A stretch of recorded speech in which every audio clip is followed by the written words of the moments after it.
베드로전서 2장 11절부터 25절까지입니다. 사랑하는 아버지, 이 새벽에 참으로 우리 어린 아이들부터 하나님을 사모함으로 눈을 뜨고 하나님의 말씀을 사모하며 이 자리에 나오게 하시니 감사합니다. 사랑하는 아버지, 이 시간에도 하나님의 말씀으로 이 땅의 나그네 같은 인생길을 사는 지혜를 주시고 하나님이 우리에게 원하시는 바가 무엇이며 이 땅에 사는 삶을 통해서 어떻게 하나님께 영광을 돌리는가, 하나님 불신자들 속에 살면서 그리스도인으로서 어떻게 하나님께 영광을 돌려야 되는가를 알게 하시며 참으로 우리의 삶의 걸음걸음이 주님 앞에 영광을 돌리며 이 땅에 하나님을 모르는 자들에게 하나님의 영광을 드러내는 삶을 살 수 있도록 오늘도 우리를 붙잡아 주시옵소서. 주님께 의탁하며 예수님 이름으로 기도하였습니다. 아멘. 우리가 1장에서는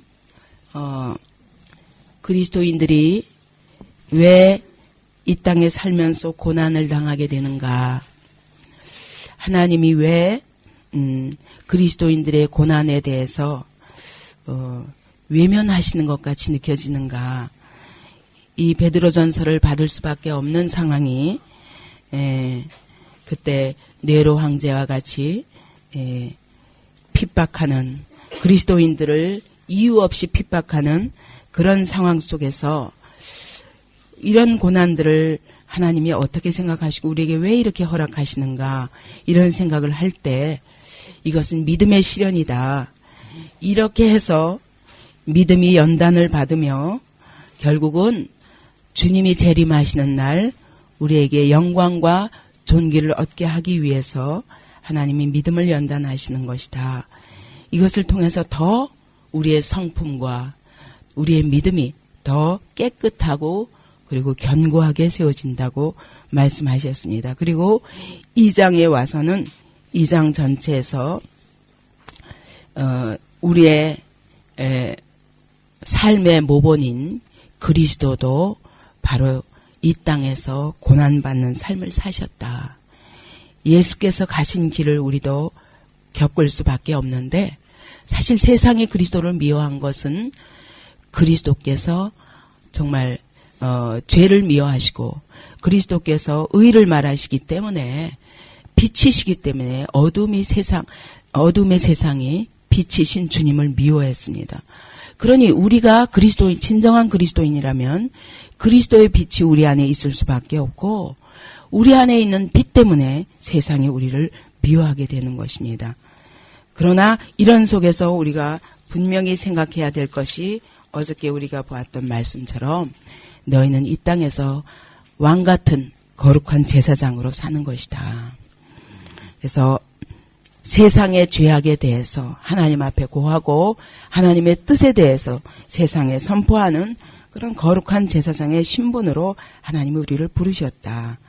그러면 이러한 제사장으로서 세상에서 사회생활을 할 때 어떻게 살아가야 되는가, 그것이 오늘 본문이라고 말할 수 있습니다. 사랑하는 자들아, 근데 여기 우리말로는 사랑하는 자들이라 그랬지만 헬라어로는 사랑을 받는 자들아, 이렇게 표현되어 있습니다. 우리가 사랑을 하나님께 받고 있는 자들이기 때문에 또 서로 사랑할 수밖에 없는 자들입니다. 사랑하는 자들아, 나그네와 행인 같은 너희를 권하노니, 우리는 하나님 나라의 시민권을 가진 자로서 이 땅에서는 나그네와 행인같이 살 수밖에 없습니다.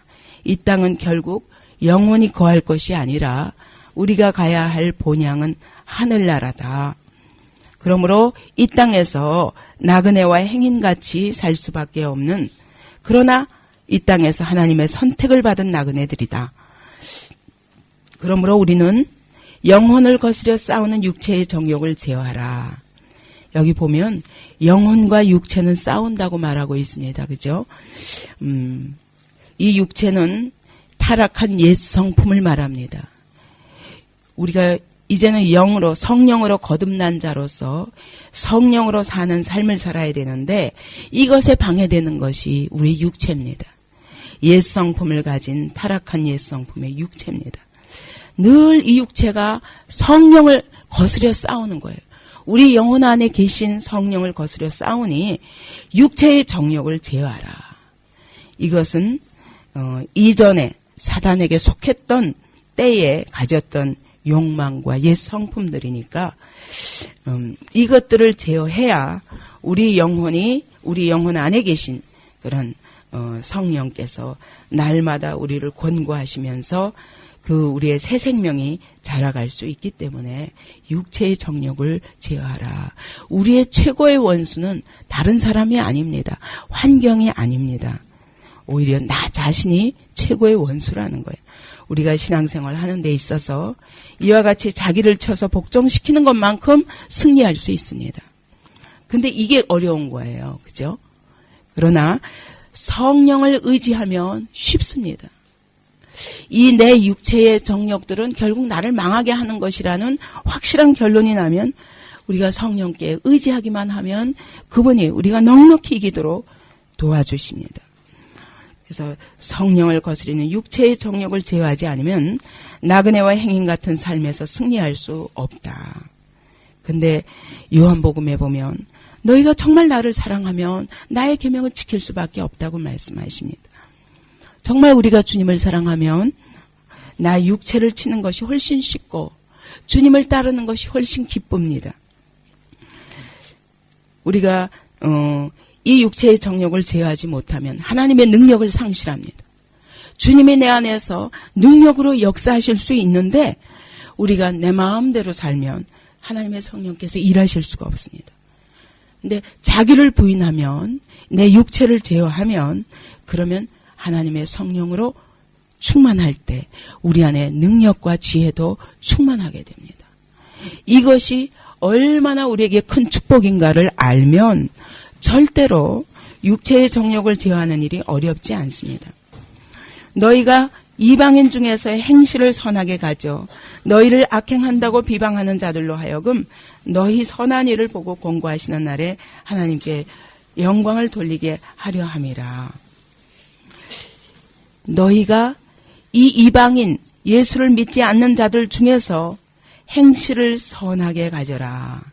그래서 너희를 악행한다고 비방하는 자들로 하여금 너희 선한 일을 보고 그들이 너희의 선한 일을 보게 하라는 거예요. 여러분, 우리를 지켜보는 세상 사람들이 있습니다. 우리가 세상 사람들 속에 살면서 세상 사람들은 그리스도인들을 지켜보고 있습니다. 저들이 어떻게 하나 지켜보고 있습니다. 근데 그들은 어떻게 하냐면 너희를 악행한다고 비방하면서 지켜보고 있습니다. 이 당시에 그리스도인들은 갖은 그런 모함을 받았습니다.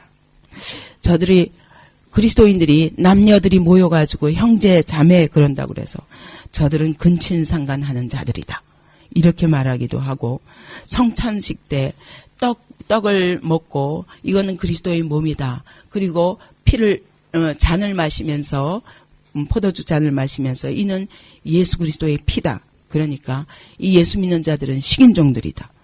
이렇게 비방하기도 했습니다. 황제 숭배를 거부한다고 해서 저들은 다 반역자들이다. 갖은 비방을 했습니다. 그들이 예수를 믿고 선하게 사는데도 불구하고 악행한다고 비방하는 자들로 하여금 끝까지 너희의 선한 일을 보게 하라는 겁니다. 왜 그렇게 해야 되냐면 권고하시는 날에 하나님께 영광을 돌리게 하려 함이라. 하나님이 권고하시는 날이 뭐냐면 영어로 보면은 하나님이 방문하시는 날에 그 뜻입니다. 하나님이 언젠가 첫 번째로는 그들을 찾아가 주셔서 그들을 구원하실 때 그때 정말 하나님 앞에 영광을 돌리게 하려 함이라. 저들이 악행한다고 비방했는데도 불구하고 끝까지 선행을 하는구나. 이 모습을 보고 저들이 어쩔 수 없이 하나님께 영광을 돌려서 하나님이 그를 찾아와 만나 주시도록 하기 위해서.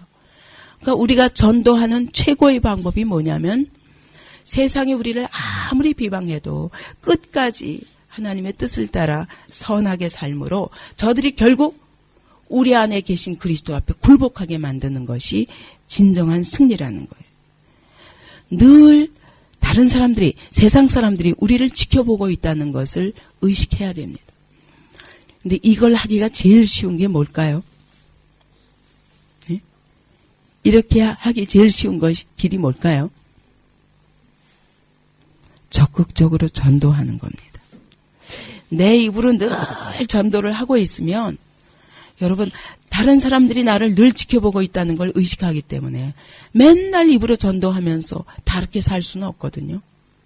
그래서 적극적으로 여러분 복음을 전하면 모든 사람들 앞에서 내가 하나님을 의식하면서 살 수밖에 없어요. 근데 나를 숨기고 적당히 그리스도인인 듯 아닌 듯 전혀 세상이 모르도록 하며 살면 그러면 우리가 자신을 감추게 되는데 정말 전도하고 살면 그들을 늘 의식할 수밖에 없습니다. 제가 처음 믿을 때 전도를 처음부터 시작했기 때문에 얼마나 맹렬하게 집집마다 다니면서 아파트 초인종을 누르면서 예수 믿으세요 하고 다녔기 때문에 나는 그들의 얼굴을 다 기억하지 못하지만 모든 동네 사람들이 저를 알았어요. 그렇기 때문에 저는 어디 가도 나를 모르는 사람들만 있는 곳이라 할지라도 늘 사람을 의식했어요. 누가 나를 보고 있을지 모르고 또 오늘 봤던 저 사람들에게 내가 복음을 전할 때 그때 시장에서 10원 가지고 깎던 사람이 이렇게 하고 얘기하면 어떡하나 싶어서 시장에 가도 손해보고 어느 자리에 가도 내가 늘 사람을 의식하며 하나님을 의식하며 사람을 의식한다는 것 곧 하나님을 의식하는 것입니다. 하나님 앞에서 살 수밖에 없었어요. 그것이 저의 삶을 급격하게 거룩하게 만드는 길이었던 것 같아요. 그래서 여러분 적극적으로 전도하세요. 모든 사람이 저 사람은 예수 믿는 사람이라는 걸 알도록. 그러면서 그 대신 그러면서 우리가 행위를 함부로 할 수 없다는 거예요. 그들이 늘 예수 믿는 자들이 어떤 자들인가 우리를 지켜보고 있습니다. 이상합니다. 불교 신자들을 비난하는 건 못 보는데 사이트에 들어가면 기독교인들은 맹렬하게 비난합니다. 사실은 자기들도 그렇게 살면서. 왜 그러냐면 기대하기 때문이에요. 하나님을 믿는 자들에 대해서 기대하기 때문입니다. 그 영국의 코널이라는 한 마을을 어떤 귀족이 지나가면서 방문했다가 거기서 이제 술을 찾게 되었답니다. 마을을 곳곳을 다녀도 술이 없는 거예요. 그래서 그 동네 사람한테 이놈의 마을에는 어떻게 된 것이 맥주 한 컵도 없냐. 그랬더니 그 노인이 귀족이니까 아주 허리를 굽혀 인사하면서 그 이유는 100년 전에 요한 웨슬레가 이 마을을 지나갔기 때문입니다. 그렇게 말하면 영국에서는 통할 정도로 요한 웨슬레가 순회 전도자거든요. 동네마다 다니면서 노방에서 전도했습니다. 그가 설교할 교회들이 없었어요. 교회들이 그에게 내어주지 않았습니다. 처음에는 그랬었는데 나중에는 이 사람의 영향력이 커지니까 목사들이 교회를 내어주지 않는 거예요. 그래서 그가 생각한 것은 말 타고 다니면서 그 노천에서 노방에서 설교를 하기 시작했고 그러면서 온 동네 사람들이 모여서 복음이 들려지면서 그 요한 웨슬레가 지나간 곳이 그렇게 얼마나 복음이 영향력을 미쳤으면 100년이 지나갔는데도 변함없이 그 마을에 술이 없을 정도로 그렇게 영향력이 컸다는 거예요. 사실 그리스도인들이 제대로 믿기만 하면 그 영향력은 세상에 대해서 가장 강력합니다. 통치권자가 100년 이상 가도록 그렇게 영향을 미치겠습니까? 사람들의 삶에. 그러나 복음을 들고 정말 이 복음을 확실하게 선포하고 그대로 산 사람들의 영향력은 이와 같이 컸다는 것입니다. 그러면 영국 사람들은 할 말이 없을 정도로.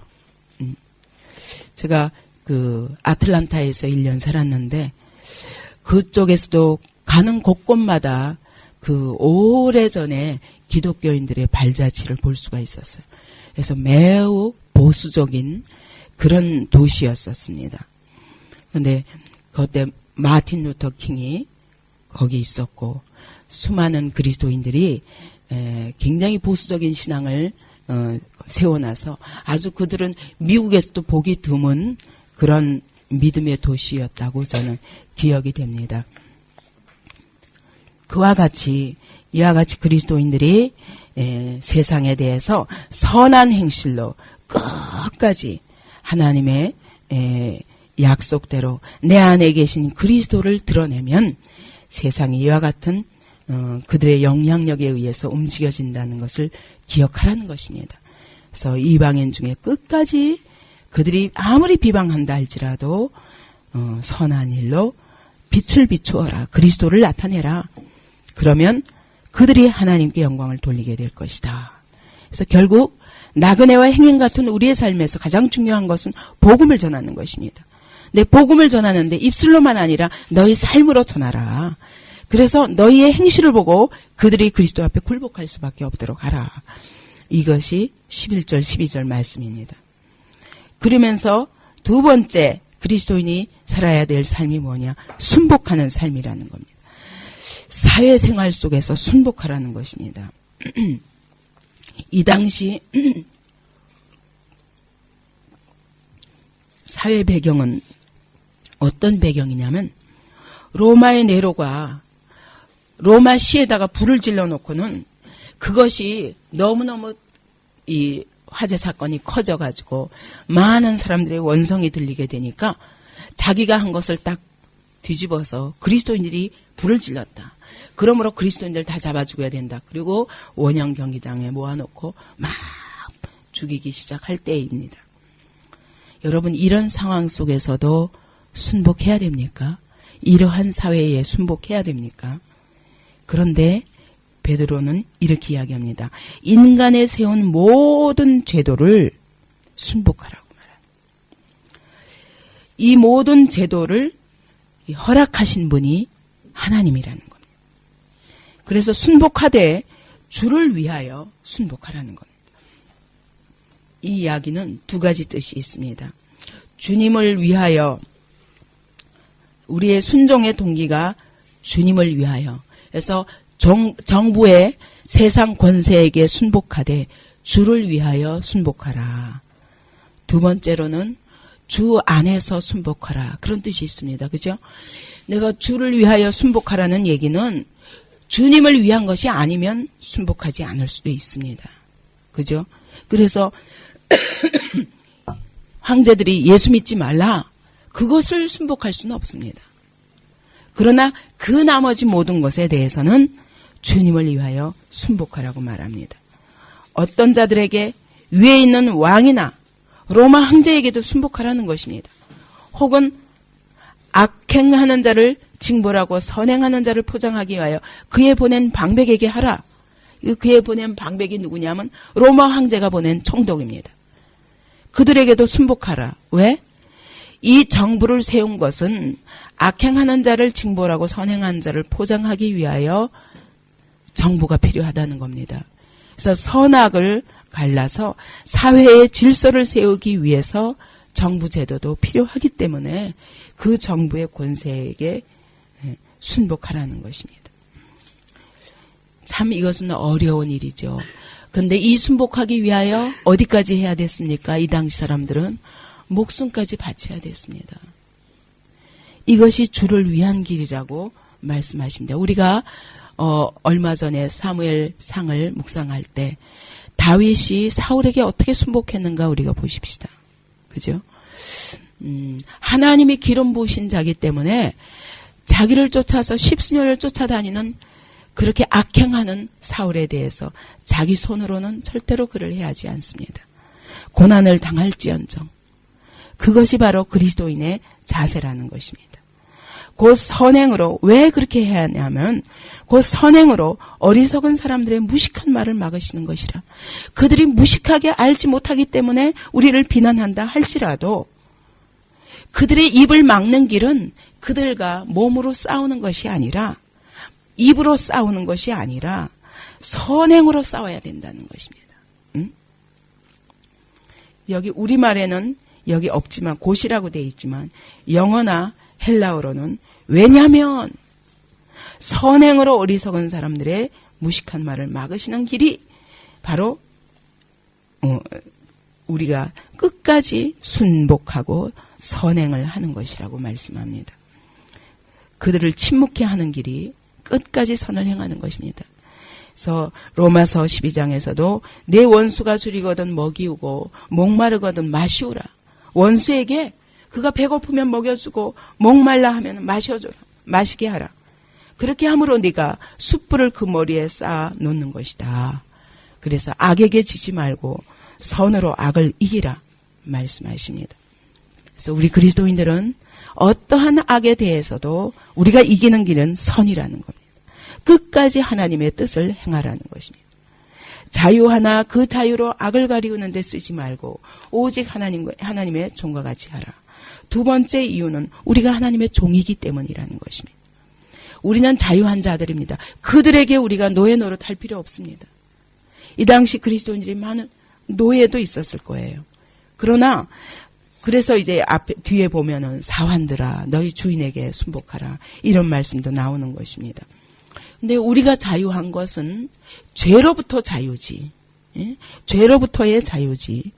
우리가 악을 가리우기 위해서 예전에 그런 망령된 행실로부터의 자유요.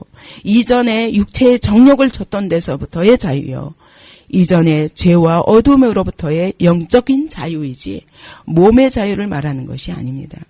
그래서 나를 주장하는 자유가 아니라 나를 주장해서 악을 가리우면서 자유한 것이 아니라 오직 하나님의 종이기 때문에 사랑으로 섬기는 자유를 행하라는 것입니다. 그래서 우리가 자유하나 내 그 자유로 세상에 대해서 나의 악을 가리우는 데 쓰지 말고 오직 하나님께 종과 같이 그 자유를 선하게 사용하라. 그들을 사랑으로 섬기며 순복함으로 그렇게 선을 행해서 너희가 참으로 하나님의 종인 것을 세상 앞에 나타내라. 17절에 무사람을 공경하며 형제를 사랑하며 하나님을 두려워하며 왕을 공경하라. 많은 사람들, 무사람들은 사람은 다 하나님의 형상으로 지음받은 자들입니다. 그러므로 모든 사람들을 대할 때 그렇게 하나님의 형상을 지닌 자들로서 대하라는 것입니다. 언제 하나님이 그들을 회복해 하실지 모릅니다. 잃어버린 자들이라 할지라도 모든 사람을 대할 때 그러므로 하나님께 하듯 그렇게 공경하라. 그리고 형제를 사랑하라. 이것은 믿는 자들에 대해서. 무사람은 믿지 아니하는 자라도 모든 사람에 대해서 하나님을 두려워하며 왕을 공경하라. 왕에게 순복하되 하나님을 두려워하는 마음으로 하라는 것입니다. 하나님 앞에서 하라는 것입니다. 왜냐하면 우리 하나님은 질서를 세우시고 제도를 세우신 분이 하나님이기 때문입니다. 그래서 로마서 13장 1절 2절 한번 보시겠습니까? 로마서 13장 1절 2절 각 사람은 위에 있는 권세들에게 굴복하라. 권세는 하나님께로 나지 않음이 없나니 모든 권세는 다 하나님의 정하신 바라. 그러므로 권세를 거스리는 자는 하나님의 명을 거스림이니 거스리는 자들은 심판을 자취하리라 말씀하십니다. 그래서 이 모든 하나님이 세우신 질서 앞에 순복하라는 것입니다. 하나님은 질서의 하나님이기 때문에 가정에서도 아버지와 남편과 먼저 하나님이 세운 질서를 먼저 세우고 교회 안에서는 하나님이 통하여 일하시는 지도자에게 순복하고 또 나라 안에서는 정부의 지도자에게 순복하고 직장 안에서도 그 가장 윗사람에게 순복하고 우리의 죄성이 뭐냐면 권위를 거스리는 것이 죄성이거든요. 부모를 거역하고 모든 것을 거역하는 게 죄성이에요. 그렇기 때문에 여러분 사회개혁을 한다고 그러면서 심지어 신앙을 가진 자들도 사회개혁을 위해서 정보고 뭐고 막 거스르며 하는 거 하나님이 기뻐하시는 게 아니에요. 이전에 제가 신학교 다닐 적에도 그런 아주 극단적인 사회주의자가 있었어요. 그래가지고 막 공격하더라고요. 교수님을. 그러면서 어떻게 개인의 구원에만 집착해가지고 진짜 이와 같이 사회의 제도적인 이런 불의에 대해서 방관하는 것이 그리스도인이 할 일이냐. 이런 것들을 뜯어 고쳐서 수많은 사람들을 살게 해야 된다는 거예요. 이 사회를 뜯어 고치는 일을 교회가 해야 된다는 겁니다. 근데 여기 오늘 성경 보세요. 그렇게 주장하면서 개혁을 주장하면서 권위를 거스르면서 사회를 뜯어 고치라고 말씀하시지 않습니다. 오히려 너희가 비방을 당해도 정말 억울하게 비방을 당해도 참아라. 그리고 순복하라. 주를 위하여. 하나님은 질서의 하나님이기 때문에 이것이 하나님의 뜻입니다. 그래서 막 그거 가지고 토론이 벌어졌어요. 그래서 저는 그렇게 이해했었습니다. 그날. 왜 내 안의 죄와 싸울 생각을 안 하고 다른 사람들의 죄, 불신자들의 죄에 대해서 그렇게 정죄하면서 그들을 뜯어 고치겠다고 하느냐. 먼저 내 안의 죄부터 고쳐라. 그렇지 않고 어떻게 그리스도인이 진짜 힘있게 세상을 바꿀 수 있느냐. 근데 그 말도 안 들리더라고요. 내 안에 있는 죄는 예수께서 다 사해 주셨기 때문에 괜찮다는 거죠. 그 이상한 논리인 겁니다. 오늘날 사회개혁 운동을 한다 그러면서 그리스도인들로서 제도만 뜯어 고치려 하는 이런 것들이 얼마나 하나님이 기뻐하시지 않는가 우리가 이 본문을 통해서 알 수 있습니다. 오히려 세상을 뜯어 고치는 길이 뭐라고요? 너희가 그들이 비방한다 할지라도 끝까지 선을 행하고 그들 앞에 순복하는 것입니다. 어떻게? 주를 위하여. 그러나 그들과 제도와 하나님의 뜻이 배반될 때는 어떻게 해야 됩니까? 그는 죽더라도 우리는 거스릴 수밖에 없는 거예요. 그죠? 그래서 부모를 순종할 때도 주 안에서 순종하고 이 주를 위하여 순종한다는 말은 주님께 배반될 때는 순종할 수 없는 겁니다. 그것 때문에 죽는 거예요. 우리가 느부갓네살이 자, 큰 신상에게 절하라. 그랬더니 다니엘의 세 친구가 뭐라고 했습니까? 죽을지언정 당신이 우리를 집어넣을지라도 반드시 우리 하나님이 나를 구원하실 것이요. 구원하시지 않는다 할지라도 나는 절대로 금상에 절하지 않겠습니다. 그러면 권위에 이건 대적하는 거 아닙니까? 왜냐하면 그것은 하나님의 뜻과 배반되기 때문입니다. 이것이 신앙생활의 원리입니다. 그래서 베드로도 복음 전하지 말라. 권세자들이 그랬습니다. 그랬더니 베드로가 내가 하나님의 말대로 하는 것이 하나님 말씀대로 하는 것이 옳으냐 사람의 말대로 하는 것이 옳으냐 내가 사람의 말대로 사람을 기쁘게 하는 것이라면 나는 그리스도의 종이 아니니라 말했습니다. 그와 같이 하나님의 뜻 안에서 우리가 제도 앞에 순복하라고 말씀하십니다. 그러면서 자 사환들아 범사에 두려워함으로 주인들에게 순복하되 여기서 범사에 두려워한다는 것은 모든 일에 있어서 하나님을 두려워함으로 그런 뜻입니다. 진짜 우리가 범사에 두려워한다는 게 여러분 누구를 두려워해요? 사람을 두려워합니까? 상황을 두려워합니까? 아닙니다. 성경은 우리에게 그런 걸 두려워하지 않고 하나님을 두려워하라고 하기 때문에 범사에 두려워함으로는 범사에 하나님을 경외하는 마음으로 죄인들에게 순복하라.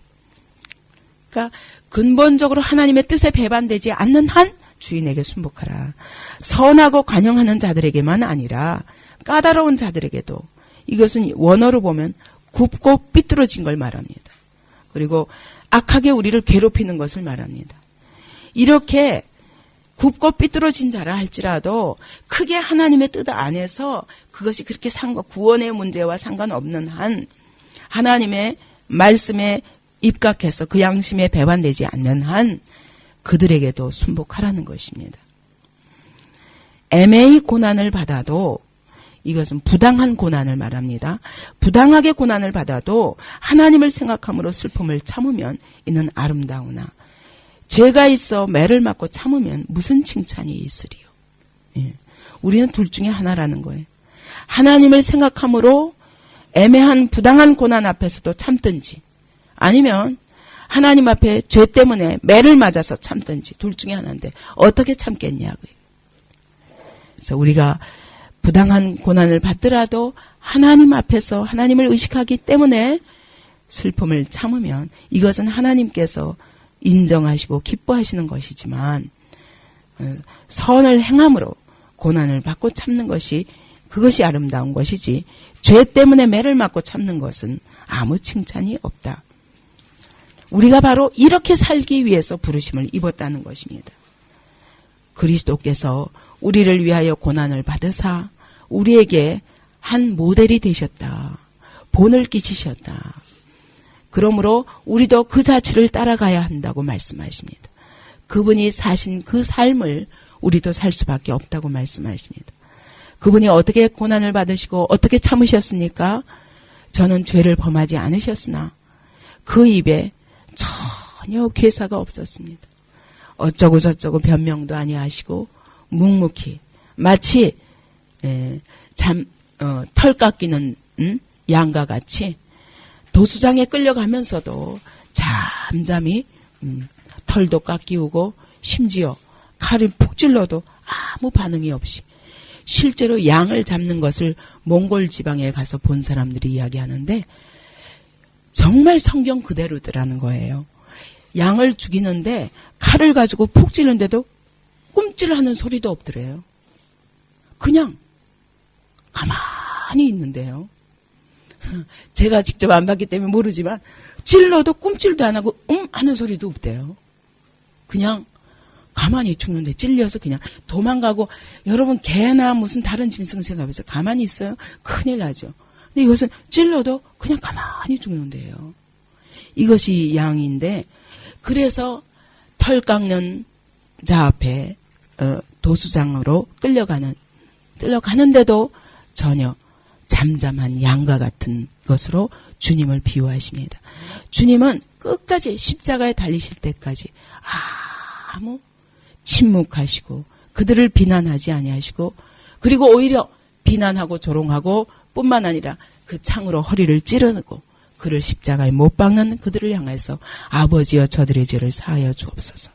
이렇게 끝까지 괴사도 없으시며 욕을 받으시되 대신 욕하지 아니하시고 고난을 받으시되 그들을 위협하지도 않았습니다. 네가 하나님의 아들이거든 뛰어내려 보라. 그런데도 그분은 아무 변명도 하지 아니하시고 오직 공의로 심판하시는 자에게 부탁하셨습니다. 자기의 생명까지 아버지여 내 영혼을 받아 주옵소서. 그러면서 그는 친히 나무에 달려 그 몸으로 우리 죄를 대신 담당하셨으니 이것이 주님의 삶이라는 것입니다. 오늘 우리는 세상 가운데서 이와 같이 세상에 죄를 지는 길입니다. 이것이 고난을 당하되 그들에게 위협하거나 입으로 괴사를 행하고 죄를 지으면서 하나님 앞에 매를 맞고 참는 자들이 아니라 끝까지 부당한 고난 앞에서도 하나님을 생각함으로 참고 영광을 돌리는 것이 그리스도인의 삶이라고 말합니다. 그렇게 해서 그들을 살리는 것입니다. 왜 순교가 큰 상이 있냐면 여러분 다른 사람의 죄를 내가 지고 죽는 십자가의 길에 인간이 할 수 있는 최고의 길이에요. 그렇기 때문에 상이 있을 수밖에 없고 근데 여러분 그렇게 죽이는 그들은 죽이면서 그 안에 있는 그리스도를 보게 되는 것입니다. 그래서 지난번에도 우리 성교지 순례를 하면서 참 인상 깊었던 것이 맨 처음 성경을 들고 온 그 사람이 토마스 선교사입니다. 근데 이분은 1800년대에 들어오셨는데 이분은 한국 땅에 들어오되 해변까지밖에 못 들어왔어요. 성경을 가지고 여기에 이 가톨릭은 들어왔는데 가톨릭 신자가 너무너무 핍박을 받으니까 도망을 갔는데 어디로 갔냐면 중국으로 갔습니다. 근데 이 토마스 선교사가 원래 중국 선교사로 가 있었는데 거기서 한국 사람들 한국에서 도망온 천주교인들을 만났는데 그렇게 순교를 당하면서 수많은 천주교인들이 죽어간다. 근데 그에게 말씀을 전해보니까 성경을 하나도 모르더라는 거예요. 그래서 이 토마스 선교사가 내가 지금 중국 땅에서 할 일이 아니라 성경을 들고 그 한국 땅으로 가야 되겠구나. 저 수많은 천주교인들이 성경을 모르는구나. 그래가지고 성경을 들고 이제 서해 안으로 해서 들어오려고 거기서 계속 이제 상선이 들어오는데 상선과 함께 그 성경을 들고 들어오는 것입니다. 그런데 그 당시에 이게 쇄국 정책 때문에 이방 사람들이, 서양 사람들이 배로 들어오는 걸 막고 있는 거예요. 못 들어오게 막 하니까 거기서 끝까지 들어오려고 한 달 동안을 헤매면서 들어오려고 그러다가 결국 못 들어왔는데 어느 날 이제 여기 우리나라 사람들이 그냥 그 배를 공격한 거예요. 그래가지고 그 배가 다 불타고 사람들이 들어가서 선교사들을 다 칼로 찔러 죽이고 그랬는데 그 배에 있는 사람들을 그때 이제 토마스 선교사가 성경을 들고 그 찔리고 죽어가면서도 그 성경을 들고 전하고 그리고 토마스 선교사는 참수를 당했다고 그랬어요. 다른 사람들을 막 칼로 찔러 죽이는데도 성경을 내밀고 토마스 선교사는 이제 이거 뭐죠? 망난이라고 그러죠. 이게 막 도리깨질을 하면서 사람을 칼로 이게 쳐 죽이는 그런 참수를 하게 되는데 그 참수를 하던 자와 또 선교사들을 죽이는데도 불구하고 성경을 끝까지 내미는 그런 모습을 웃으면서 내밀고 그리고 이 성경을 보고 하나님을 믿으라고 그렇게 하면서 그 참수를 당하는 자리에서도 웃으면서 복음을 전한 거예요. 그게 얼마나 그들에게 충격이었는지. 저 사람들이 도무지 이게 무슨 책이길래. 그래서 어떤 사람들은 갖고 와서 어쨌든 죽이고는 이게 성경에 얼마나 종이가 좋습니까? 그 당시엔 이런 종이가 어디 있습니까? 이거 전부 찢어가지고 벽에다 도배한 겁니다. 사람들이. 이 성경에 아까워가지고 받아가지고. 그런데 그 말씀에 의해서 예수 믿는 자들이 생기게 되고 이 참수하던 자는 어떻게 영향을 받았는지 어쨌건 그가 받은 이 성경을 읽은 거예요. 30년 후에 그가 장로로 세움을 받았더라고요. 그 기록이 있습니다.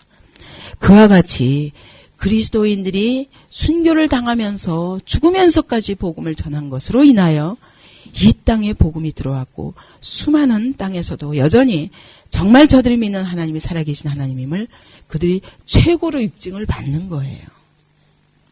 그래서 하나님은 우리가 주를 위해서 죽기까지 하는 것까지도 절대로 헛되지 않게 하십니다. 이렇게 함으로 우리는 죽고 너희는 산다는 것이 바울의 고백이에요. 그래서 나는 날마다 죽노라. 나는 죽고 내 안에선 사망이 역사하고 너희 안에선 생명이 역사하느니라. 이것이 정말 순교자들의 최고의 고백인 것입니다. 손양원 목사님도 두 아들이 한 사람에 의해서 죽었습니다. 그 어린 두 아들이. 얼마나 기가 막힌 슬픔 속에서 괴로워하지만 그가 곧장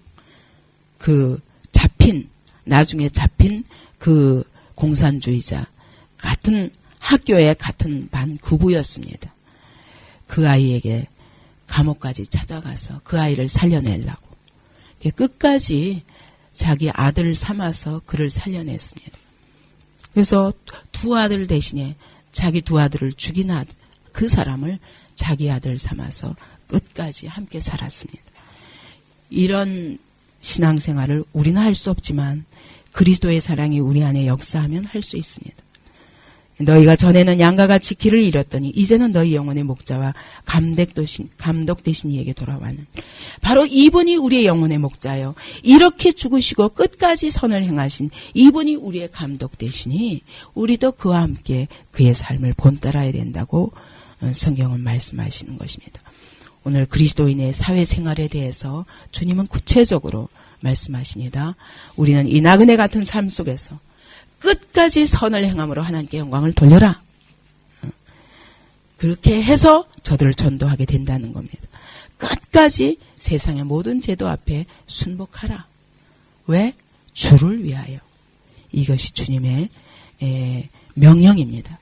그렇게 할 때 하나님께 영광을 돌리게 되고 그렇게 할 때 세상이 우리 앞에 굴복하게 되고 우리를 비방하던 모든 입술이 닫혀질 것이다. 그렇게 함으로 너희 안에 계신 그리스도를 드러낼 것이다. 이것이 바로 세상을 살리는 길이다. 이것이 성경이 우리에게 약속하시는 말씀입니다.